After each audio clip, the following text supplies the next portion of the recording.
Hello, everybody. We are live yet again. And so this is Composable Without Compromise, where we have a set of fixed questions that we always ask, and we love getting different answers. And I'm sure today those will be quite different. So with me today is Jasmin. And a lot of viewers will probably know you, Jasmin, but for the people who don't, can you say who you are, what you do, all that stuff? Sure. Thanks, Tim, and thanks for having me in the first place. My name's Jasmin. We're a couple of hats, and that's probably why a lot of people know me through various things that I do. For my day job, I'm the head of corporate communications at Content Stack, and we're partners, and we really, truly appreciate the work that we do together. So that's one part. Oh, yeah, exactly. And then if I put my other hat on, I'm a VP at the Mock Alliance. The Mock Alliance is a nonprofit industry body that was founded 3 years ago by just 5 companies, and it has grown into this beautiful living and breathing thing that has more than 80 members, amongst which are companies like AWS and Google, Uniform, and we just came off of MAC 2, our second annual Thought Leadership Conference in Amsterdam, and I'm sure we'll touch on that later. So that's the other thing that I do. And the third thing that I'm very passionate about, and I will squeeze this in here, is Women in Mock, because it's important. And Women in Mock is a subdivision of the Mock Alliance, a group of very passionate and dedicated women that get together. And we do have male allies too. So it's not a closed shop. That's very important to me. And we advocate for more women in tech, really. It's as easy as that, because guess what? We may think we've come pretty far, but reality is there's still a lot of work to do. So, ooh, that was a mouthful, but those Yes. are the important things. Oh, that's awesome. And so today's title is, it's basically this, we have a bunch of questions about Composable in our space, but Mhm. they are very open to also talk about diversity and women in Mac. And maybe before we get going, I think it's important to highlight that you guys and the Mac Alliance just launched the Mac Alliance mentoring program for women, or Yes. I guess anyone who wants to join. So I'll just quickly put that on the screen. So would you mind explaining a little bit what this is before we dive into our series of questions? Oh, no, absolutely not. And thanks for allowing me to do that, because it's super cool. So what we've done is we've launched the Women in Mock mentorship program just a few days ago, and we're hoping to match 50 mentors and mentees. So it's one-on-one coaching for women in tech, no matter their seniority level, no matter where they're from, no matter where they want to go. One-on-one coaching, we believe, is one of the best available tools in your toolkit to really progress in your career and your networking, to make new connections, to really get to where you're wanting to go. So the mentees in the program will all be female, because that really is the target audience that is in the most desperate need for support. And many of the women that we speak to don't necessarily, they would never put up their hand and say, I need mentorship. I'm important. I need attention. It's something that would never cross their mind. So what we've set out to do is, let's provide them an opportunity. Let's make sure that we find those women that deserve that kind of support and mentorship and make them part of the program. The link that you're seeing on the bottom right here takes you to the form that you need to fill in. Very straightforward, very easy. I promise it doesn't take more than 3 minutes to fill it in. And that's all you need to do at this moment in time. And there's a drop down that asks you whether you want to be a mentor or a mentee. So select mentee, fill in your stuff, you're good to go. These forums will probably only be open until end of June, because I'm happy and scared at the same time. Our launch of the program was so successful. We've had so many mentors sign up that we now need to make sure that we, don't die of success, as somebody said very fittingly. So we Die do of want to, success. I'll keep that yeah, one in my back pocket. Doesn't yeah. happen often, but that's nice though. And it's amazing, because what we really wanted, we were going to match the mentors and the mentees across 6 different topics and across time zones, because you really, if you're, in Asia, a mentor in the US is not going to do you any good, because you'll need to meet at witching hour. So we were asking a few questions. Time zone is one of them. Topic you're most interested in is another, and then we'll match mentors and mentees. The program will kick off in September, and from September to March, every couple will have 6 hours of one-on-one mentorship time. How you want to spread that out over the 6 months, completely up to you and your mentor. So a lot of freedom, but a very fantastic opportunity.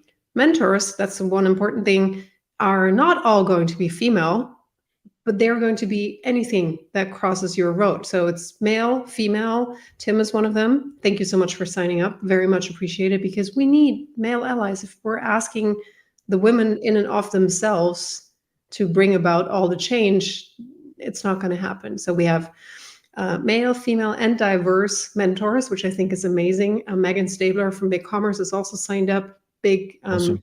of hers. So we're really trying to be as diverse in the mentors as we possibly can. And we'll match every mentor to a mentee. So not to be missed. All right. Well, that plug needed to be in here. That's why I did it early, so we have most people watching. All right, so let's get into our questions and then see how this same theme weaves through all of those. And so we tend to start with this one. So what is an unexpected or surprising outcome of transitioning from a monolithic to a composable architecture? Freedom, to me, is the most surprising all right. outcome.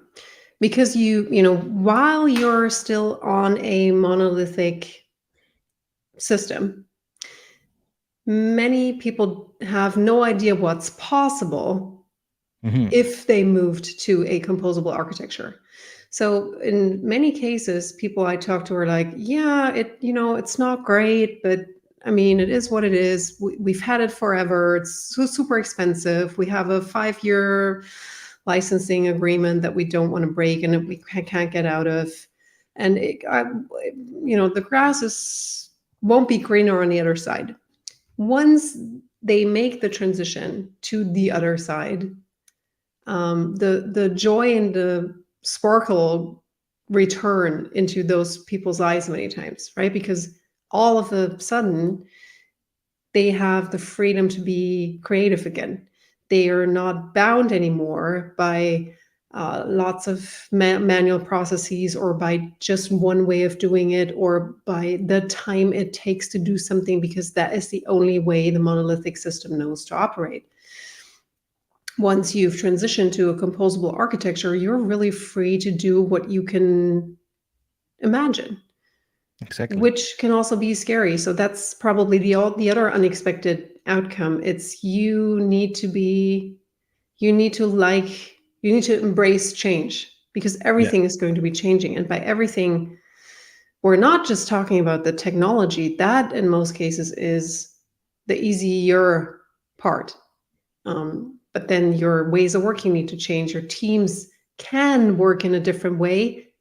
They have to work in a different way. And that's two sides of the same coin. It's easier for some and harder for others. Exactly. I've recently learned this by people who are actually in this monolithical system where they had to do content creation and publishing and campaigns. And they just said, yeah, we have a really high threshold for pain.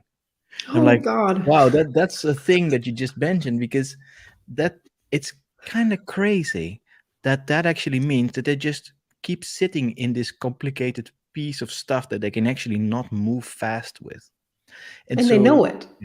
And they know it, but they're just like, this is my job. I shall do it the best way.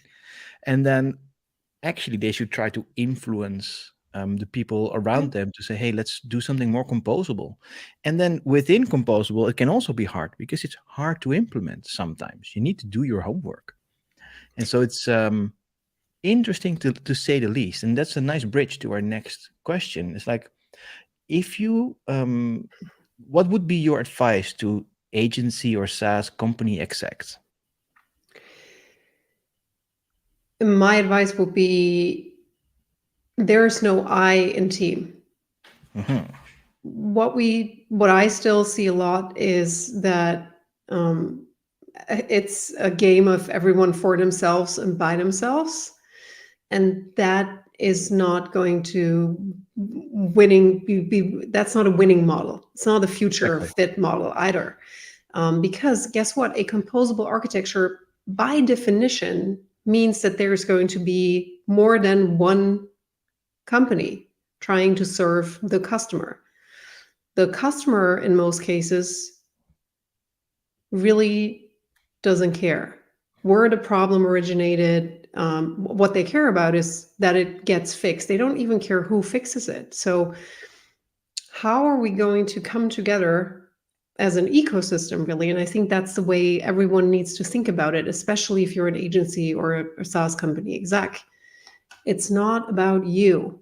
It's about the greater good. Sounds cheesy, but you are now part of a bigger ecosystem. Start behaving like the ecosystem and stop, behaving like the single vendor that is trying to sell their one capability. That is just not going to take you far enough. If you want a long-lasting relationship and a winning relationship, it needs to be all about providing, in the first place, the best possible solution for the customer's problem. And then it's about continually re-evaluating your stack. What has changed? Most companies don't know what they will be needing in 3 years from now, because nobody knows what they will be needing in 3 years from now. I could say 6 months there, probably. Because it is like things change so much, especially in commerce and TikTok trends and all that stuff. You need to be ready for change. And what interests me in this is that some pieces of software are smaller in their scope and they can kind of just fit like a puzzle piece. But then others are still agnostic, but more of like a team buy-in. For example, something like Uniform, where you actually have everybody in the team that can work with all those tools that would normally just be for one person. And so I love to see this grow, because in the beginning of the Mac Alliance, we didn't have the enablers like the AWS and the Netlify. It was just these singularity items. And it seems to be growing into this wider, proper team buy-in for everyone. So it's exciting stuff. Yeah, and I think that's absolutely heading in the right direction. And we'll see more of that. And the SIs, the solution implementers, the agencies, have a very important role, because they're in a unique position that they can function as the trusted advisor to a brand that is trying to do better.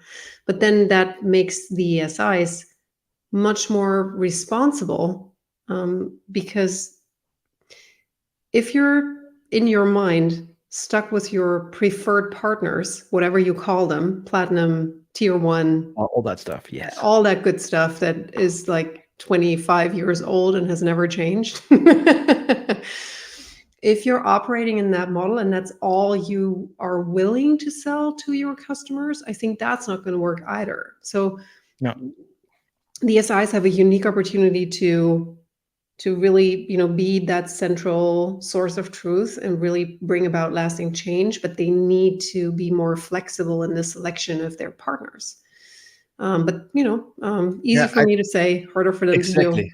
We both work in places where this is normal. But I would say for these agencies, you go from a platform first to a value first offering, and it will just happen. It's not easy, but there you go.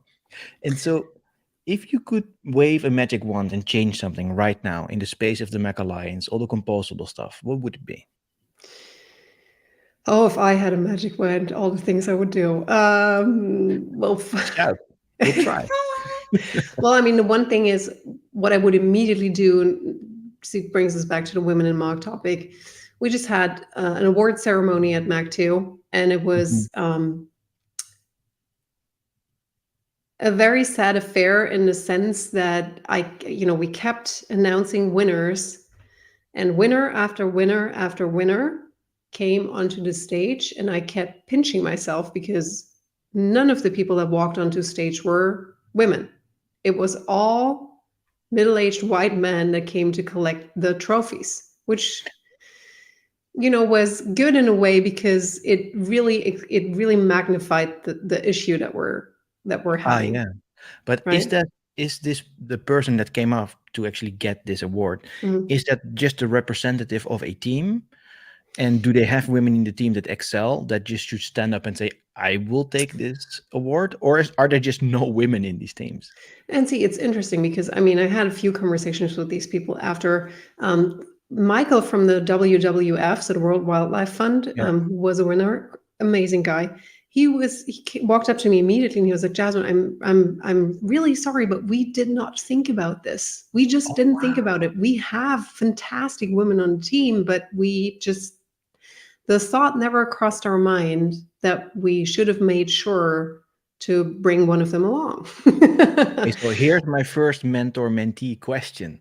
Yeah. How do you get someone who knows she can be on stage, or they, and really rock that stage and should be there? What are some tactics that maybe you might even employ to actually make sure that it's you rather than the dude by default? Are there any specific things you can tell us? Yeah, well, I mean, there's multiple things that you can do, and the responsibility is with all of us. So if you're a woman and you're being asked to speak somewhere or to attend an event or to attend a roundtable where you know you're going to be the only woman, speak up. Say, I think we don't. I'm invited to a panel that is me and five other men. I'm asked to host the panel, but I'm not asked to sit on the Oh, panel. yeah, There's a big exactly. difference. Yes, there is. It's usually, all male panel, and they're like, oh yeah, let's find a woman to moderate it. And it's like, Yeah, no, it's actually ridiculous, isn't it?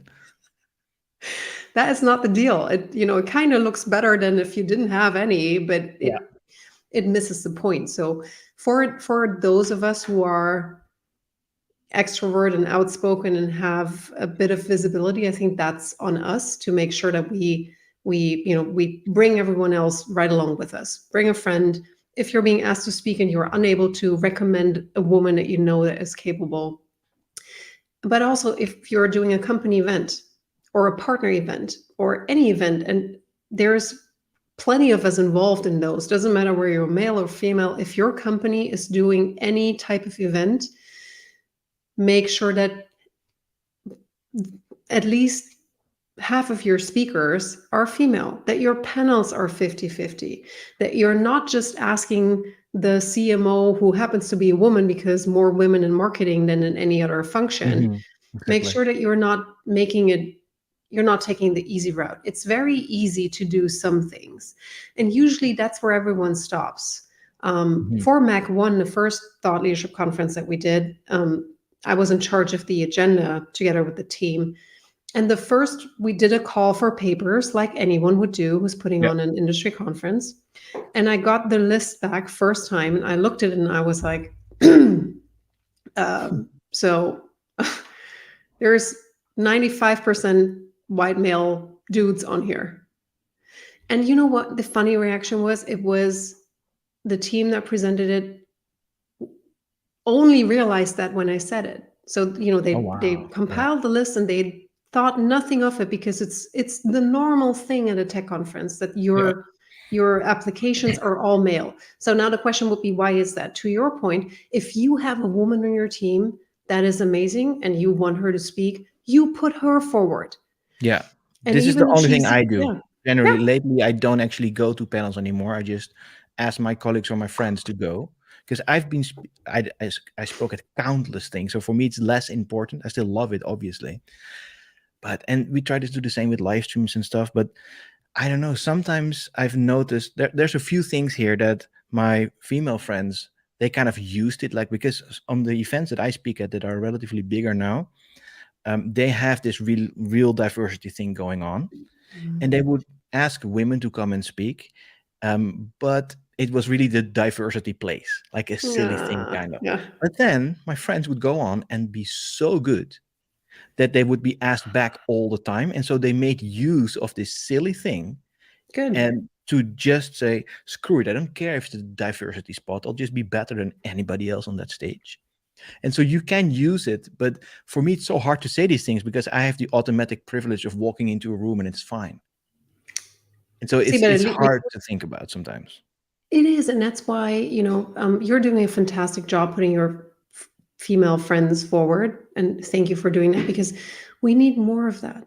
Yeah. If you're not in a room and nobody recommends you, it's not happening. And you can scratch the door as long as you want. You need that sort of behind the scenes support, people to speak up for you in your favor when you're not around. And that really is what allyship is all about. Yeah. Let's all be the rising tide that raises all boats, because it is in the small things. Sometimes people tell me, yeah, Jasmine, but what can I do? I mean, the tech industry is such a hard place for a woman to work in. And again, I would challenge that and say that is the easy way to look at it. Just Yeah. blame it on the circumstances. Well, but it's the same for everyone. Yeah, but it doesn't have to be. So what happened at Mag One, to close that loop, is we pushed back. And actually what we did, and yes, it is more work, but it will actually make your event better. What we did is we went back to every single application and we said, hey, we love the topic. Is there a female on your team that could speak? And what was the outcome of that? Because I didn't attend that event, so I don't know. Well, we actually had a 50-50 split female and male Nice. speakers, which is unheard of in the tech conference scene. So proof that it is possible. The interesting thing that happened is about half of the submitters that we went back to were, unresponsive is the kindest thing I can say. They were like, All right. yeah, well, The other half turned into the biggest allies, and they said, oh my goodness, now that you've pointed it out, yes, absolutely, I have a woman on my team that I can add, that I would like to take the stage. And now that you've asked me, actually, I can think of 3 more in these other places that I think would be great speakers. How about I connect you? Yeah. And this is the interesting thing here when you look at that, is that the intent is never wrong, it seems. But people just are not aware or doing other things, or they're busy. So sometimes we just need finger pointers like you to nicely point. And then suddenly everybody turns around, or most of them, Yeah. and then you're fine. Yeah. Which sucks, let's be honest. But the fact that worked, like, and I saw for Mac 2, I didn't see all the talks. But again, at the drinks in the evenings, there were actually a lot more women than I anticipated being there. But the recent years, it has been better. Like all the tech conferences where I spoke, a lot more women are closer. Yeah, at least. that's good.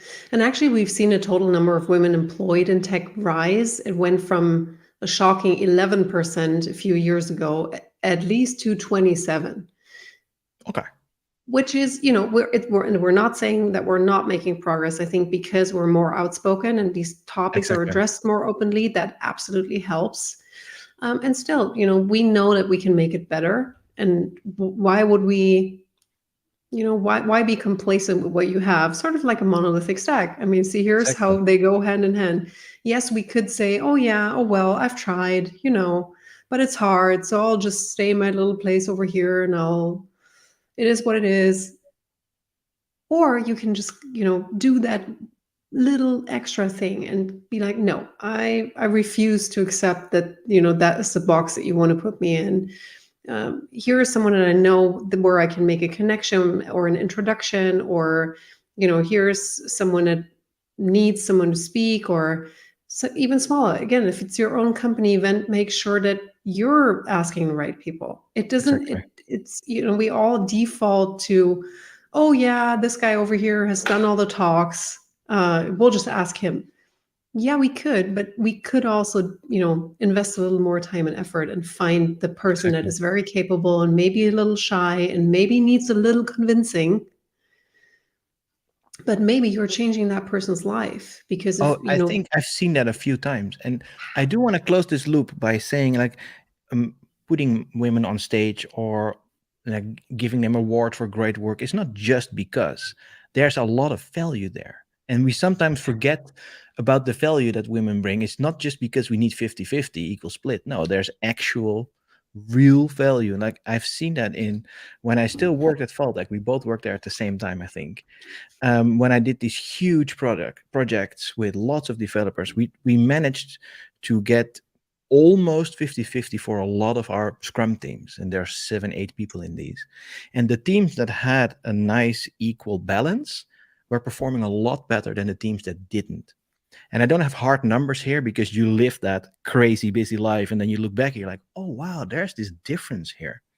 And I think it's good to put that here to say that there is huge value of having somebody with a different brain almost on stage or in your team, because it changes the game. Yeah. And there's Oh, actually a I'm great. seeing some cool. Sorry, continue. I'll Oh, put a comment on screen, but continue your thought. okay. No, and I'm, if you're looking for data, there's actually great research on risk taking. And what they find is, and that's one of the points why diverse teams perform better. We're not trying to create diverse teams for the sake of creating diverse teams. That would be weird. It's like, I don't want the job because I'm a woman. I want the job because I'm freaking great at what I do. Exactly. But in terms of risk taking, it's actually men take, and depending on the group, if there's a lot of male energy in a group, the males are more prone to take risky decisions and fail. The women are more strategically inclined. They will take a risk, but only if they perceive it worth it. So if you apply that to your teams, here's one of the proof points why diverse teams perform better. The women on a team will not readily jump at anything you throw at them because they are better equipped at that risk reward sort of evaluation. So there's a lot of great research out there that proves your point, and you've just told what you experience. Yeah, it's Which just is, whatever we saw happen. And like having a female product owner to stand her ground to her crazy bosses is so much better than have a male product owner who will just argue. Like simple things like that. yeah. It really works. And so with that in mind, do you see in this whole composable thing that we're all working together like this, in this whole, connected fabric thing, do you see any bottlenecks? And let's stick to the process side of things because we're in it now anyways. And actually that would have been my answer anyways. There's plenty of bottlenecks, different for every organization, but really the point being is the technology is relatively easy. The change part is the hard part. So tech is easy, change is hard. And that goes anywhere from, had a great conversation with Danielle de Liberti, who's the CEO at Somsation. And she said, well, sometimes we forget to train people on new tools. So we're all excited about implementing this new technology, but you need to train people how to use it, because otherwise they'll just sit in front of this new shiny thing that you've sold them, but they won't know what to do with it. And there's a great big bottleneck. And another one is maybe your new tech requires a new way of working, because all of a sudden, live example from a customer of ours, the creative team used to do their drafts in PDF. Can you, even saying I've been there. So, the tech team was super excited and said, hey, creative team, this is awesome. You don't have to send around these PDFs anymore. And then all the comments, and then, huge data size files, crap, all the kind of good stuff. And the creative team was like, no, we want to keep our PDFs. We're not, unless you can prove to us that your review process is going to actually make my life easier, I'm sticking with my PDF because that's what I know. That's where I can track all the change. That it's safe haven, right? That I know what I know. And if you take it away from me, you better prove that what you're giving me in return is actually going to be better. Exactly. So that to me is probably the biggest, the most underestimated bottleneck. It's show people what your tech is going to do for them. Most business people don't care so much about whether the component is named X or you've swapped it with Y, or whether it is, throw in any technical spec that you like. What We they have Savannah actually, here drafting hey, PDF. I know it's ridiculous, huh? But it's true, and it's not. And Oh full man, disclosure, it's not 10 years ago. no, one of my last projects at an SI had every creative delivery had at least 300 pages PDF. But then they didn't use a really good system to make that PDF consistent. So we would sometimes spend half an hour to find a change that they wanted in a certain component because we didn't know, because the layout was constantly slightly off.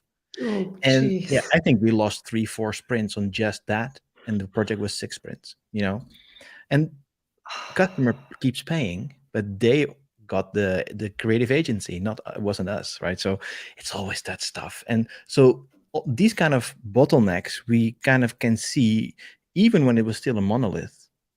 We now also have them in Composable. They're just more fragmented now, I guess. Yeah, and they're, in a sense, there's more of that than you and I could even think of, because in Probably. our minds, it's so last century, but it's actually a lot of people's daily reality.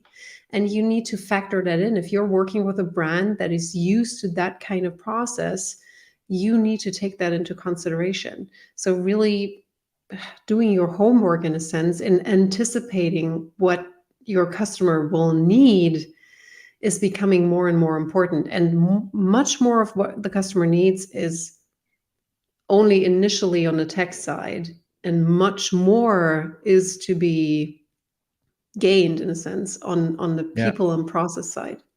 Exactly. But Oh, what feature of old tech would you actually like to bring back? Because I know we talked about stuff that feels last century for us, right? Still happening. But were there any things back then that you loved and that you don't see right now? If the answer is no, totally fine. oh, and funny enough, I cannot think of anything in a business context, honest to God, because it all sucked. You know what? I've heard people say, for example, like an example, like if I want to, let's say, make a new campaign for my website, I kind of just want to be in one browser tab. I don't want to go out of it at all. No, yeah. But the thing is, that is kind of a good ask, because why would you need to understand all these Mac components as a content editor? Or you don't see it like that? Well, see, and to me, that it so depends on your personality almost. I know Yes, people who exactly. are comfortable with 20 gazillion tabs open in their browser, and it makes me dizzy just looking at it. If I have more than 5 tabs open, that's I all always I can close stuff handle. again myself. Yes. See, and but I know people that are very comfortable with that. Same with, do you remember the days when Oh boy, we here we go. stored all the files on-prem in folders, and then Oh you yes. shared your folders with the whole company, and then Yep. somebody went in and changed the folders? Oh yeah, that stuff has happened a few times.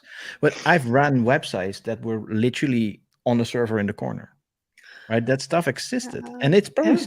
exists to this day. And you That's know not what? something I want back. No, definitely. So see, and I remember that was a fun day one day when I used to work in an advertising agency, very, very back in the day. And we all came to work one morning, and all the computers were turned off, and they had pages of paper in front of them that said, no internet, no Lotus notes, no time tracking. So we all basically just turned around and went home, because there was no work from home. So maybe, and even that I don't want to bring back. So, Okay, so none of it. We're good now. none of We're happy. it. Polaroid pictures is what I like, but that's, for my personal entertainment. I love Polaroid pictures. And they have Actually, yeah, kind you of have really some of cool. that. You might see some here that I printed Yeah. out again and put on my wall because they're all digital, right? So you kind of still want that sometimes.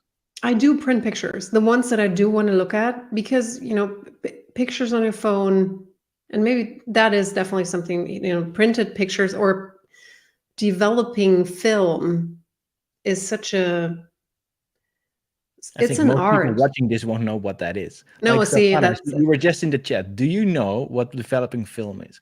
I'm old enough that my dad did it in a in the basement. attic, and he even did color sometimes, where he had all like the fun red lamps and all the craziness. Yeah, So and the I still know. chemicals and Yes. yeah. Oh, yeah. But And we'll see what Savannah has to say in the chat in a second. While we wait, this is a fun one. So, how would you explain composable architectures to a 15-year-old? And I'm asking this because we always say maybe like an older relative or something. But I want to mhm. know how people who are kind of digitally native, that are young, how would you explain this? Because they might actually know less. And you know what? It's a very different approach to an older person. I think the Lego example always works, right? Because you that's a concept that people are familiar with. If Yeah. you talk to a 15-year-old about Lego, they will probably already look at you square and be like, "What?" I think the best way to explain it is uh, think about composable architecture like about Fortnite Creative, Oh, here we right? go. Yeah, make it, you have target audience adjusted messaging. It's my pet peeve. You have to Well, you explain it. are in marketing, so here we go. You should know this stuff. But it's that to me is the best example, because in Fortnite Creative, players are given complete freedom to create worlds and battle arenas. Now, I'm not an expert at all, so I'm not going to Mm, go any further into detail. But that to me is exactly what you can do if you move to a composable architecture. You build whatever you yeah. want with the things that you have, and you can change it at any given point. If you don't like it, you rebuild it. If you want to add something, you add it. If you want to remove something, you remove it. So to me, my best educated guess, I guess a 15-year-old would sort of get a sense of what that's about. Probably. All right. So now that we've gone through all those questions, and thank you for that last one, there's a few comments I want to highlight, and then then I have one last question on my end about women in tech. Sure. And I'm thinking, because there's a few people here in the chat, they might also have some questions. So first of all, we have Shannon here. That's a lot of chemicals in the attic. Yes, that was a little intense, but then again, it was the 90s, so maybe we didn't care. I don't know. And then we have something from Mickey. My friend and I showed a film container to his nephew, and he said, "Why do you have such small Tupperware?" There you go. Very That nice. is funny, and we use those for lots of things. Remember and it was Yeah, always you can. black, and the lid was gray, Exactly. round little thing. Exactly. Oh man, we're dating ourselves here. I love that. So I do have one question, and this I know the answer from how my friend would attack it, but that might not have been the best. Like, she is an excellent developer, like Mhm. better than most. And she would work at a startup in a product team, and then just take initiative and build something that really changed, like moved the needle for this product. Really awesome stuff. And then she would just do that, but she was ignored a little bit. And then at one point it was shown, or at least the founder saw, hey, there's this cool thing. And then her product lead, a dude, stood up and said, yeah, I built that. Or at least he didn't say he did it, but he took the Credit. credit. Mm. And so she has now figured out a few things to do to make that not happen. But what would be your concrete advice for something like that to the people here in the chat? To If you have prevent it. it from happening? Yes. So you actually get credit for what you've done. What would Yeah. be very specific things you can do in a process to actually help that? The answer is surprisingly simple, but Hmm. also not surprisingly hard to implement, especially for people like her. And there's plenty of people like her Yeah, that do the work very, intrinsically motivated. She just wants to do great work, exactly. and she's not concerned with what many people would call self-promotion. And so, Mhm. even when I say that, if I say the word self-promotion, many people, many of them women, like say, "Ugh, no, that's a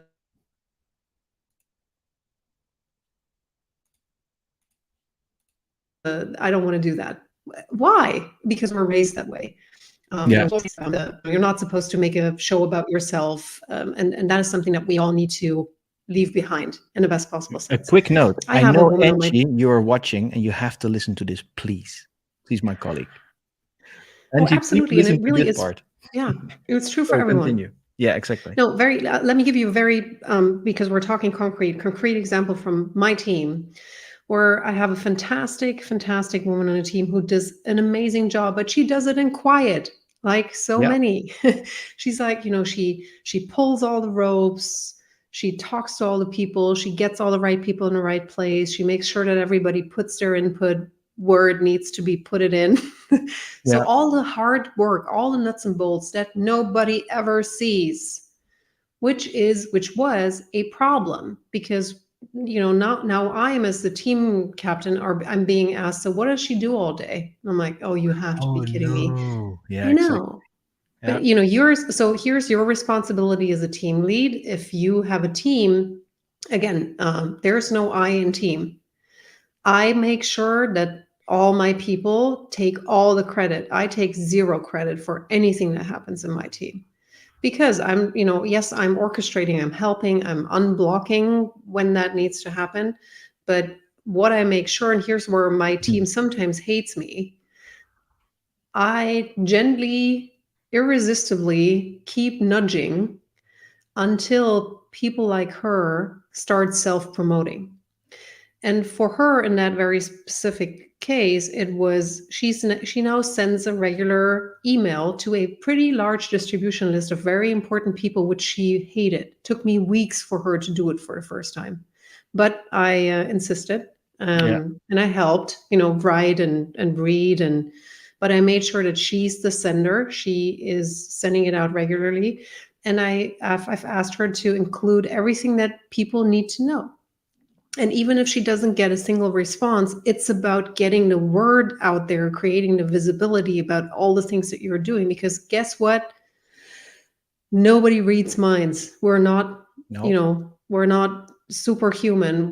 People don't know unless you tell them. People don't know. Make that your base assumption.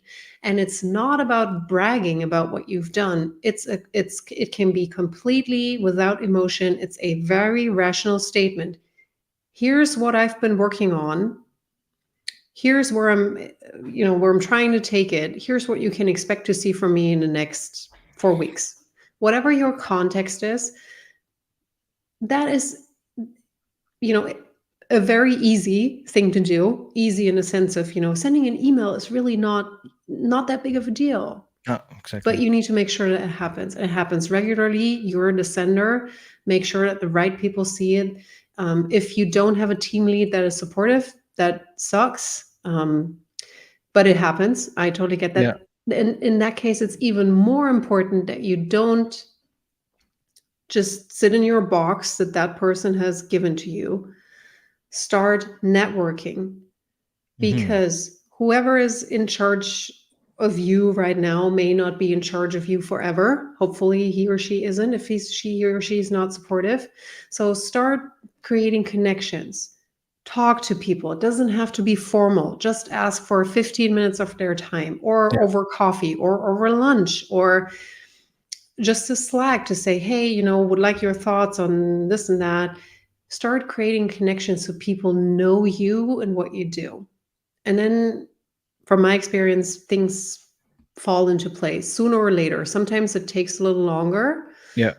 but those are the two things that I would render as concrete advice. Yeah. I tend to say just work in the open and be bold, but not so bold that you become annoying, which that is a really fine line. And as a man, Yes. that's less bad somehow. You can just be annoying and it's like, oh, he's just pushing his ideas Yeah. forward. Yeah. As Yeah. a woman, somehow this is harder. I wish I could relate to help, but I cannot. But the one thing, actually, I said that to many people, and I'm not sure this is actually a good thing to say in this day and age, but it seemed to, how do you say, it gave the right impression, but don't say that again, kind of thing. It's like, just act like a white dude. What would a white dude do when he walks into a room and expects certain things? And Right. this is, And see, but but don't do that, however, but just have it's the mind trick. Just think about, if I send an email, I assume it will be read. And I fine. If I walk into a room and I sit down in a meeting, they'll listen to me. And almost when you act with that privilege, it might actually work. But the longer I think about that and the more I'm saying it now, I know this is a relatively safe space. I'll just talk to you about it. yeah, I sure. haven't said it recently though, because I'm not so sure if it's an actual fit. It doesn't work. Let me tell you There you that. go. There you go. I like that. But I appreciate the thinking. So, you're actually thinking about, you're Oh, aware obviously, that all it's the time. different for Yes. you and for them. Yes. The problem is, to your point, if I go in and behave like a white dude, I'm the B word. Can I Oh, say really? that? We're in a Okay. safe So, space. I'm the bitch, oh, you right? can. Yeah, we're on YouTube. You're fine. So, Hello, so bro. that happens relatively fast then. Instant. The second Okay. and see, I would say I stand up for what I believe in. That is not how it's being perceived. Okay. What's being perceived is, oh God, here comes the cranky bitch again. Again. Yeah. And, oh God, annoying. Ugh. So and that's an important thing. Don't let that make you bitter, because it's just, you need to find a different way to package things. I'm still Hmm. saying the same thing, but I'm using different words. Yes. And that is a complete game changer, but you need help, especially when you're starting to do that, because many Hmm. of us don't even know that what we say, creates that kind of perception, which is why, nice loop back into the mentorship program. Mentorship is so important. I think at any time in my career, I've both been a mentor and a mentee. I'm still a mentee right now, because sometimes I get stuck in my own head and I'm like, Mm. why are they treating me that way? It's unfair, la la la la. And then I need someone to Yeah. sort of listen to me whine, and then say, screw my head back on right, and And say, then you're well, fine. Jasmin, Vent a little bit. exactly. Let me Yeah. think. Let me tell you what I heard you say, and how I think how I would interpret that. So I benefit a lot from working with male mentors, because your perspective is different. Oh You yeah, know, clearly. I tell him a story of what happened at work, and I get all hung up in something, and he looks at me square and he's like, I think you're overthinking that. I think what happened is, and I'm like, oh. Well, I can attest to the fact that there is not so much thinking going on in a lot of workplaces in that sense. And that's not a bad thing to say. It's just No, men just don't work that way.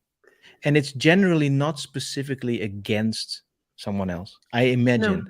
Because, like, this is the one thing that's a bit more personal, perhaps. But, like, for example, my wife is not very healthy, right? And so she has a wheelchair nowadays. And so we have a car where we park it on a wheelchair spot. And people are kind of easily upset because she doesn't look super sick. But then I open the trunk and get the wheelchair and all the things. And interestingly, is that people don't, I don't know, they're just, first, people think about themselves. But second, if you haven't seen anything happen like that, you Mm, just don't think about it. So people are not inherently bad. The only problem is when you give them feedback in a bit of a harsh way, because you're like, again, come on, they generally think they're generally good people. And then they mm, realize, oh crap, for the last few years, I have not been doing this well. And then you step on their toes or on their egos or however you want to say mm. it. And so that makes it a bit complicated. So it's almost on to the woman in this case, like, how do I give that feedback so people don't feel attacked by their own silliness of not having seen this for the last whatever 10 years? And Yeah. that must be a hard position, and I wish I could relate, but I cannot. And I think the important point is to be aware that that's the case. And Yeah. again, not be grumpy about it because you think it's unfair. It doesn't matter. It is what it is. But if you're if you're wanting to go places that you haven't been before, you need to use language to your advantage. You need to use your position to your advantage. And Yeah. you would be surprised and amazed to see what that can do. And it is an opportunity if you're aware enough that you can get out of your own head and look at situations in a different way. Most people can only think the way that they think, and that's a mistake that we all make at times. You just project out. You think, oh, I would do this, so that's surely what everyone would be doing. Oh yeah. Well, guess what? No. Definitely not. So that's there's beauty to be found in that, and knowing that you have all the power. You control you. Everyone else, not in your control, but what you do and how you make them feel is very much under your control. So start there and take it in small steps. Rome wasn't built in a day. All you need to do is little things, small things, one thing at a time, day after day after day, and then those little things will add up and will add to something very beautiful. Well, with that bombshell, I think this is a very lovely ending. However, I know there's a few people in the chat. So if anybody has any questions for Jasmin, because she actually answers with things you can change right now or tomorrow. Right. So if you have anything, feel free to ask. But if not, Jasmin, where can we find you? And if people wanted to follow you or reach out, what would be the best place? LinkedIn, very straightforward. Hit me up, find me there, drop me a note, happy to connect, and then we can take it from there. Awesome. And so would you want to be a mentor or a mentee? I'm always both. I'm always Oh both. yeah, you just said that. All right. No, and you know what? Awesome. I learned, and even as a mentor, you're a mentee at the same time, because every person I mentor teaches me something about myself that I wasn't aware of. And if it's just, Exactly. someone telling me their view on things, and I'm like, oh my goodness, I had no idea that other people saw it that way. So it's always both for me. Awesome. I just signed up as a mentor, but I think I'm going to learn more than I can give, 100%. And I'm And sure I you like have that dialogue. yeah, and you have a lot to give. So, it Well, let's it see. is mutually beneficial. So for Yeah, anyone who's watching, and we've had some people come to us and say, well, I'm not quite sure if I'm good enough to be a mentor, male people as well. And I looked at them square and I was like, are you kidding? You're the CTO of a global company. How could you not have enough to share? You're a fantastic exactly. person, by the way. So if you're watching this and you're asking yourselves, well, maybe I don't know, put your best foot forward. If you're willing to be open and to listen to someone who's willing to tell you about the challenges they're facing, hit the link, fill in the form. If you can think of someone female that really, really could do with that opportunity to have that one-on-one coaching, please do send them the link and sign them up. And we'll match as many as we can. Awesome. I'm looking forward to my match and see what will happen and how much I'll learn from that as well. Yeah. Anyways, so the link is below. We know where we can find Jasmin, and that's it. We did it in 53 minutes. I'm pretty happy with that time box. Good. Because now my wife just sent me a message that it's 28 degrees in European Celsius, but it feels like 42. And I'm about to have a barbecue outside, so I'm not sure that we shall see, but it's time for that now. And so thank you so much, Jasmin. It was also lovely to see you in Amsterdam the other week. And let's move this forward and do a lot more with this topic. I think it's very important. Absolutely agreed. Thanks so much for having me, Tim. Pleasure, as always. Cheers. Cheers. See you soon.